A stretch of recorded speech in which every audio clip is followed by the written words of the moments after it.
be able to bring you a video on this hair. This is Beach Curl Human Hair Crochet by WIGgIT.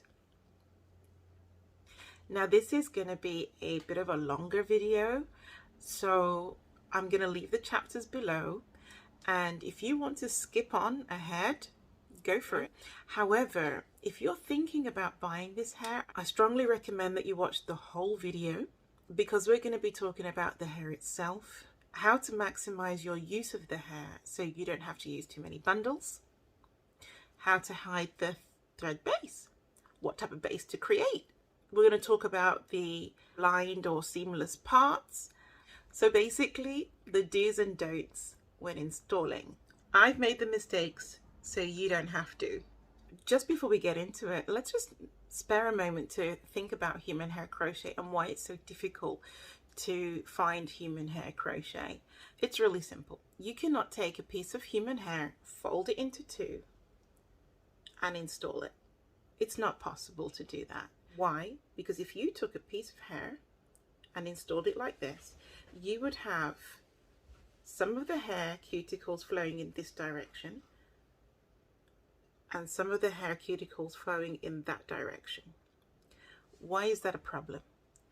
Because you would end up with mass tangling, a hot mess. If you look carefully, you'll see that the most expensive type of hair is hair that's still got cuticles on it, and also that's cuticle aligned. It means all the cuticles are in the same direction. Why is that important? Because it means that you get less tangling. The hair is a better quality and it will last longer.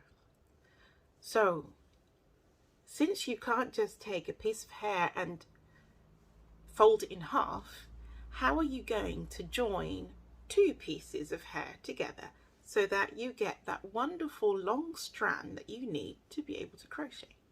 It's been a massive challenge. Now there is that Human Hair Crochet by Saga, and they address the issue with the elastic band. Some of you may have tried it. However, the elastic band comes with issues of its own. We will discuss that a bit later. The fundamental reason it's just difficult, besides the fact that it's expensive. So let's talk about the hair. This is a strand of the hair that I installed. It is the caramelized honey color from WIGgIT. That's basically this beautifully brown color blending through to, it's a three-tone color blending through to like a darky blonde to a slightly lighter blonde. Very, very pretty. How have WIGgIT addressed the issue of joining those two strands together? Well, they've done it with a thread, and we'll talk about that just in a minute. Each one of these locks is made by hand, so it's definitely couture, this type of hair. It's very high-end, high class. It is grade 10A quality hair, which is high grade hair if you're into your hair. And they do also actually do it in a natural color, which you can dye yourself. In addition, they also had like a two-tone golden blonde and also an ash blonde. So if you're Caucasian and you want a nice blonde color that is probably more of an ashy tone, they have that too. Let's just spare a moment to talk about this thread base and why this is literally genius. If you've used the elastic band method on other human crochet, you'll notice that it was really difficult to hide the elastic band. Whereas you'll see from this that actually the thread is barely noticeable. It blends into the hair so well, and it's not bulky. It's really quite impressive. The other thing you'll notice is that, can you see that that thread is a similar color to the hair itself? And that again is fundamental if you don't want to be able to see the thread once it's installed. So that's really nice. One of the other reasons why this is advantageous, yes, it is a bit more difficult to install because you don't have the elasticity that you do get with synthetic hair or even with an elastic band. But this hair was made to be used again and again and again, and so therefore you needed the durability right here. and this thread gives it to you. This hair can be used again and again, and I'm telling you, you want to be able to use it again and again and again, because if you look at the cost of the hair, you want to be able to use the hair again and again. So not only does the hair actually last anywhere between 6 and 18 months, depending on how you look after it, and also depends on whether you get the one that's dyed or not, because obviously once you start coloring hair, etc., the lifespan of the hair reduces. For me, if I'm investing in human hair, it must be recyclable. Another really good thing about the fact that it has this type of base on it is that it's not limited to just doing crochet.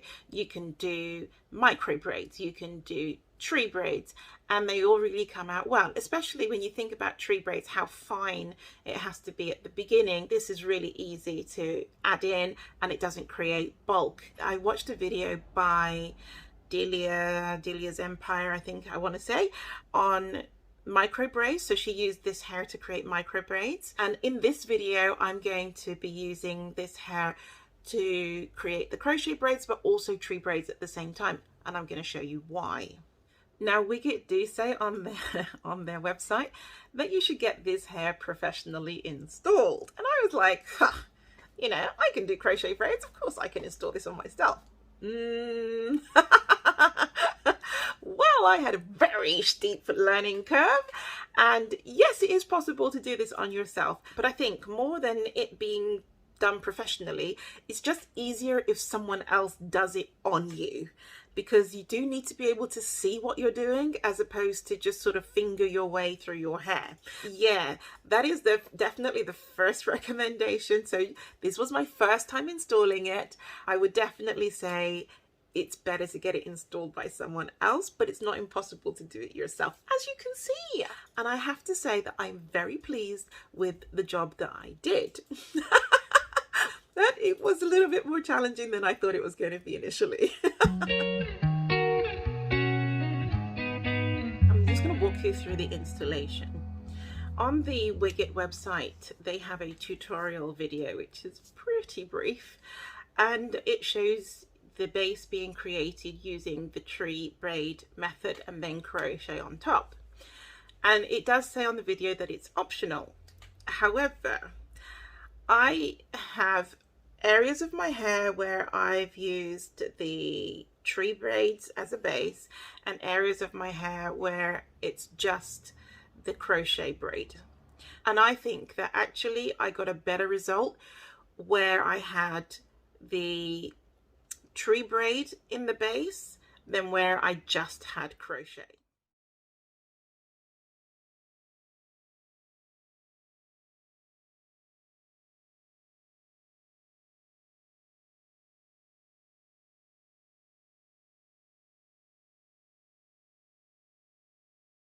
As you can see from the video on your screen, I begin to add the hair in, especially towards the front, and that really created a nice base for the hair.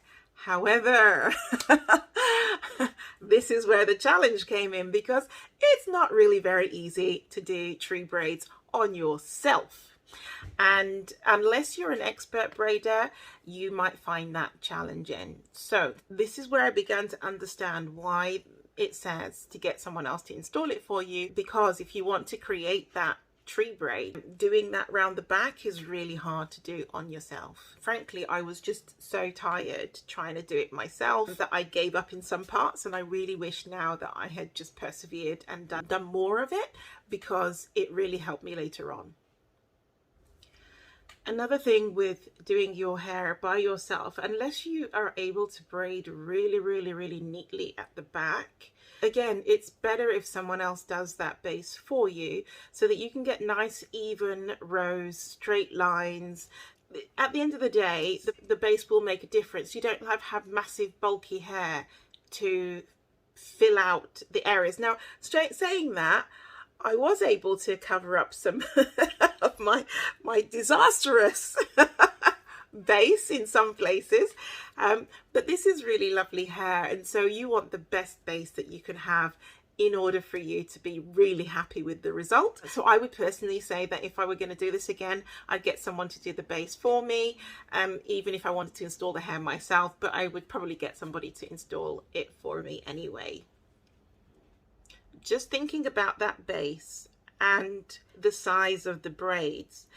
The size of the braids will make a difference to how the hair is installed, because you have like 5 centimeters of thread here. You're going to put the thread through, you're going to put it through again. So if the brace is thicker, you may be able to thread it like once. If it's thinner, you're going to end up with more thread. And again, what do you do with that extra thread? Well, I do actually show you that later on. And this comes down to what I was saying about maximizing the use of the hair. This is going to be fundamental. So one of the things it's important to think about is how much hair do you actually want to use? How full do you want the hair to be? So this crochet braid does require a bit of thought. It's not something you can just sort of go in and just sort of fix as you go along. I learnt as I went along, and I'm telling you because you don't want to have to do the same things that I did. I wanted to do some more close-up shots for you, but unfortunately I had a massive breakout of dry scalp just here. So annoying. I do suffer with dry skin, scalp, all sorts of things. So I got here and it was just like, oh my god, it's so flaky. Sort of doused it in castor oil and now it's a bit better. But if I had known beforehand, I would have wet my scalp so that it would have been easier to show you some close-up shots. But hey, never mind, it will be for next time. When installing the tree braids, one thing that was really important is that direction does matter. So can you see this part here like this? And you can see how the hair comes like straight from the scalp almost. That's because I installed the tree braid.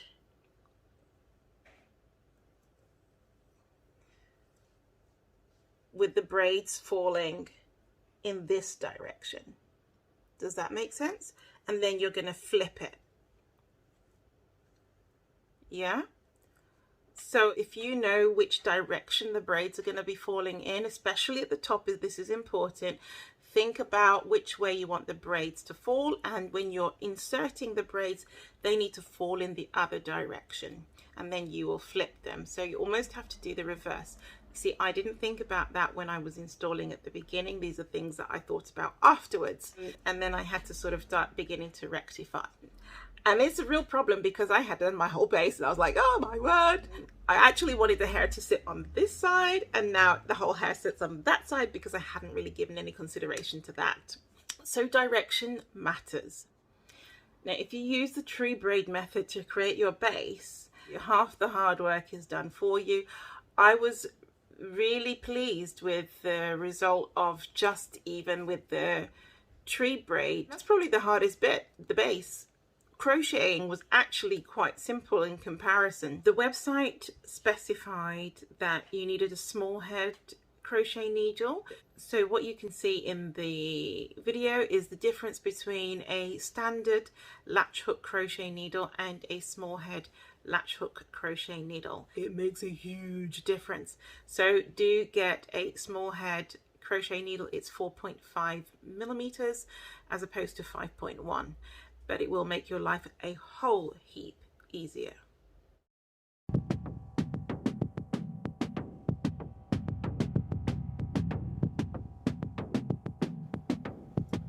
This is 1 bundle of hair. This is 2 bundles of hair. This is 3 bundles of hair.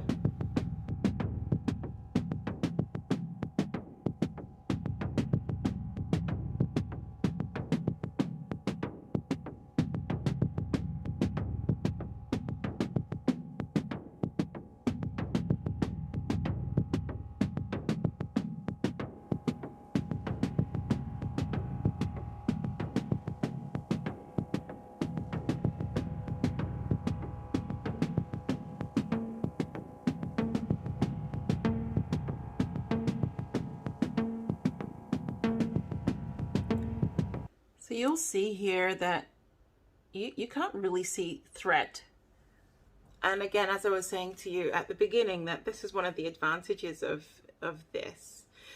If you've got slightly fatter braids, then most of the thread will be hidden underneath. However, when you've got thinner braids, you do get leftovers. And actually it's really good. Now, I told you that I was going to tell you how to maximize the use of the hair. Well, what you do is once you've installed it, and we're not really doing like knots, so throughout the hair I have used just one loop through, so just one, and then re-loop, exactly like in the video on the tutorial on the WIGgIT website. However, when I have gone through and I've looped once the hair like so, and then I've got some thread left over, sometimes I had quite a bit of thread left over, all you do is you go underneath the hair that's remaining, and then you thread this through maybe a centimetre long, centimetre and a half along, and it helps create this seamless part, because the only thing that you will be able to see is that point that comes over the hair. It's really good, actually. I don't think I explained it so well. I think what I'll do is try, and if I have a time and if I have the opportunity, is just show you what I mean, because it was very difficult to show you what I did on my own head. If I can find a clip, I will insert it. If not, I will create a clip to help you understand what I mean. Now, I use that method right at the front. Can you see? No knots, nothing. It just looks like the hair is coming right from your scalp. So it's a really useful technique to master. Now, if you've got tree braids going in one direction, if you do this method on the other side of the braid, there you have your blind part, and it's just so easy. Talking about just threading that through, one thing to bear in mind is that this has a feathered top, and that's actually really good, because if you want to cover up any of the bases, you know how like with the synthetic hair you would back comb? Well, you don't want to be back combing this. All you need to do is to comb out this base, and it will cover up any gaps that you have there. I think that if you're going to do this hair, the best place to start is going to be the front, and then work backwards. And the only reason why I say that is because you really want to get your edges perfect. Working almost in the opposite direction is important. Other things I learned were things like, for example, don't make your braids too fat or too thin. You just want like nice medium-sized braids. Definitely do the tree braid, because it will make your work and life so much easier. It will mean that you can pull your hair off your face as well, and just making a seamless edge is so much easier if you've got a tree braid underneath. And again, for the parts, if you've done the tree braid base, it makes it easier, 110% easier. I think I've covered most of the major areas. If you do have any questions, feel free to ask them below. I'm happy to respond to any questions that you might have. For now, I have finished my hair.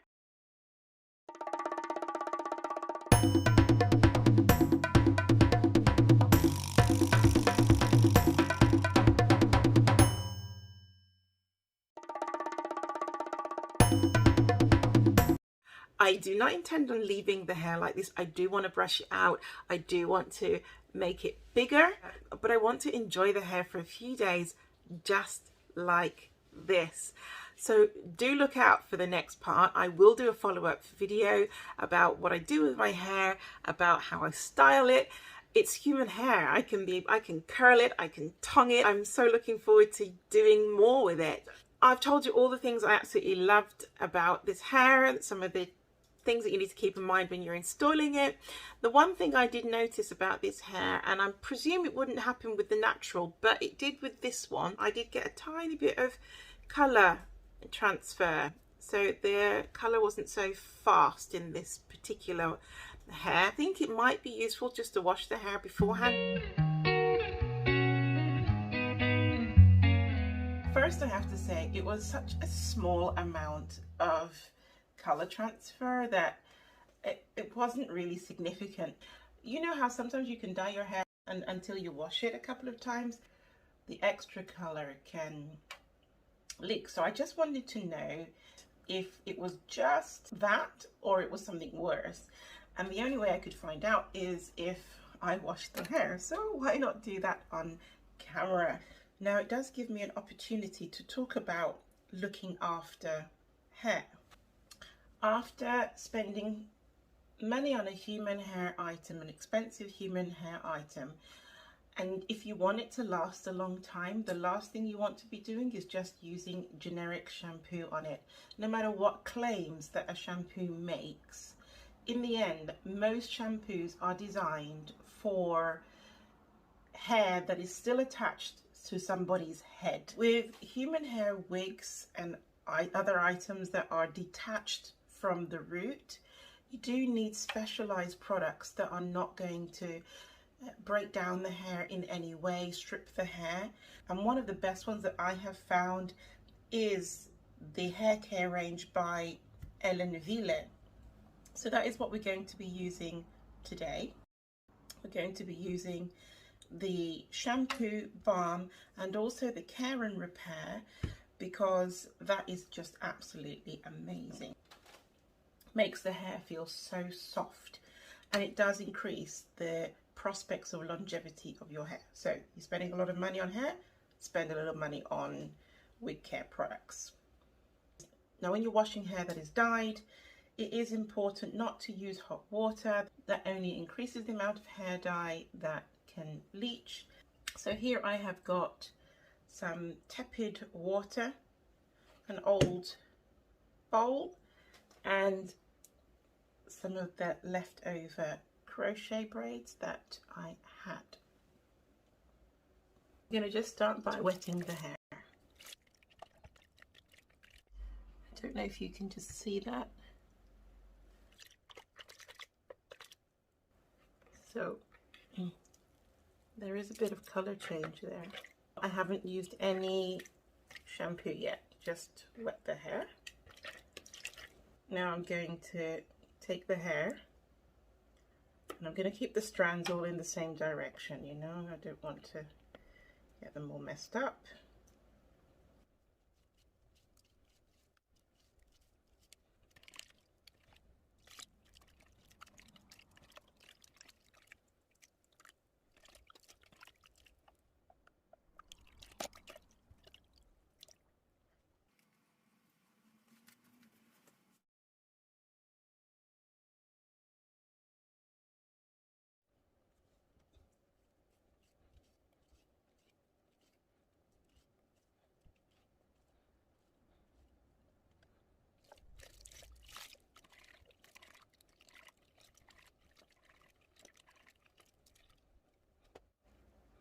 So as you can see there was a little bit of color leak. I'm going to rinse it again and then just see how we go. The water that I'm using actually is very pure water. It's not purified or anything special, but this water is particularly good because it doesn't have any like minerals or things that can weigh the hair down. I drink this water all the time so that it doesn't change the flavor of the tea and things. Just for a good measure, I'm going to soap it up one more time, and then I will add the balm.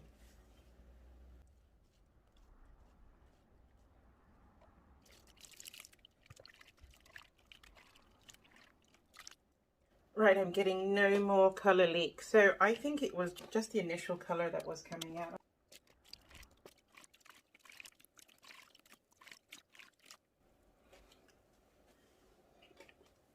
So we're getting no more color leaking. Yes, a result. As I said before, it is important to use the right products for your hair. Wille do two particular products to keep hair looking in its utmost best condition. That is obviously the balm, which is necessary to condition the hair. Leave that for a few minutes there in lukewarm water. It's really important to respect the direction of the hair flow. Don't scrub. You'll notice that I didn't scrub the hair. Always in the same direction as the hair flow, because you will ruin the hair otherwise. Make sure to rinse all the product out of the hair.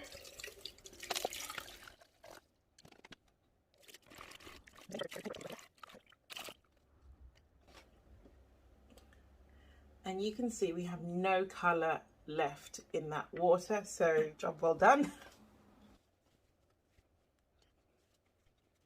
Finally, I'm going to use the Care and Repair for Human Hair, which is basically a leave-in conditioner. Now this stuff is wonderful. You don't need too much, and it makes the hair so moisturized. Now that they are sprayed, I'm going to lay them out and let them just air dry. Once these are dry, I will show you how they compare to hair before it's washed. These are pretty much dry now. Let's see how they compare in colour to one that I did not wash.